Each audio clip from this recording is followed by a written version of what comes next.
is the final moments of the recovery process, and we've had the government spokesman confirming that indeed the vehicle has been retrieved, and now what is awaiting is for it to be pulled out of the water. But with their request to at least get closer, I don't know how that is going to go with our equipment. Of course, they're very sensitive with the water, but we'll try as much as we can to try and get closer, because we have umbrellas, but it's also very windy, and I don't think the umbrellas can sustain that condition, because the wind is also very tough. But I hope we'll manage to do whatever much we can, all in favor of covering for you the happenings from the Likoni channel.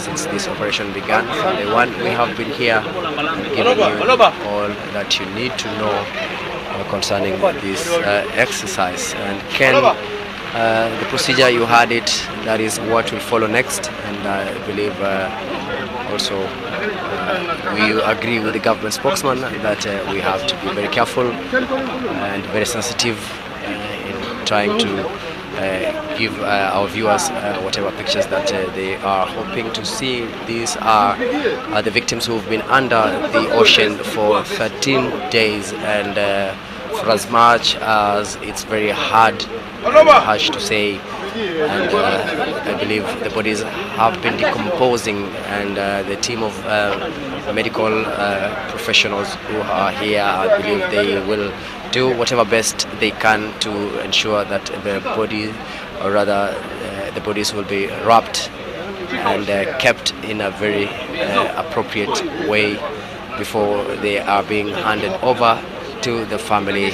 Also, very shortly, we are informed that we are expecting a military sort of session. They will be holding some, paying their respects to the victims because of this exercise, which has entirely been in charge. The military has been in charge, especially the Kenya Navy. Not forgetting that also other key institutions, government agencies, private companies, they've all been part of this, but under the command of the Kenya Navy, Colonel Lawrence Gituma. Gituma is just standing next to us here, and it's like issuing some orders. There he's leaving, and I guess any moment from now he will be done after this exercise, now to hand over the rest to the police, and then the police gets the rest hand over to the family, and where you had the family member there saying that they are also ready to proceed to the next level, to have they've been holding prayers at their home in Chuda. Chuda is in Mombasa. That is where Mariam and her daughter have been calling home, staying together with their husbands. And as I said, this is indeed has been a tough time. The family is here. The husband, James Wambua, is here. And I also believe they'll have their own special moment, which indeed they deserve, because they have also been here every day from morning as early as 8 o'clock, patiently and painfully waiting for the process to be concluded. But indeed, this has come at a moment that I believe they are happy, because when we spoke to some of them a couple of days ago, they told us that all they wanted is to see the body of their loved ones, the bodies of their loved ones. And that's all they wanted, at least to give them a proper send-off. And you had a spokesman from the spokesman saying that already funeral arrangements are in place, and I'm sure as soon as they get possession of the bodies, then I believe they will quickly move in towards executing the arrangements to give the loved ones a proper send-off. And it has been a long time. We have been waiting for this moment, and it's here. I guess any moment from now the vehicle will pull out of the water. And as the government spokesman said, is that we wait to be there. Ken is the Navy commander, Levi Mgalu. Levi Mgalu, remember, this is the second time he's coming here.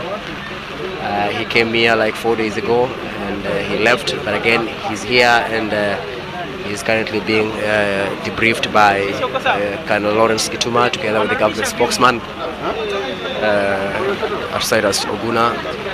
And I believe since all this he's been watching, and I believe also he's been issuing some directives to his officers on how to coordinate this recovery and retrieval operation of the vehicle and the bodies of baby Amanda and her mother Mariam. It has not been easy for everyone who's been waiting to see this come to an end, but indeed I guess the efforts they all put in place, the recovery team has finally paid off, as we are yet to see the vehicle any moment from now. And Ken, it's also important to note that this operation has not only been for the Kenya Navy, I believe also the private operations and other government institutions and agencies that have been part of this, because since day one we saw Kenya Wildlife Service deploy a team of divers. We also understand that Kemfree also had their own divers in this. The Kenya Ports Authority had both the divers and the equipment, and one of the equipment that was used was deployed by the Kenya Ports Authority, the robot that we saw that had a capability of scanning the underworld.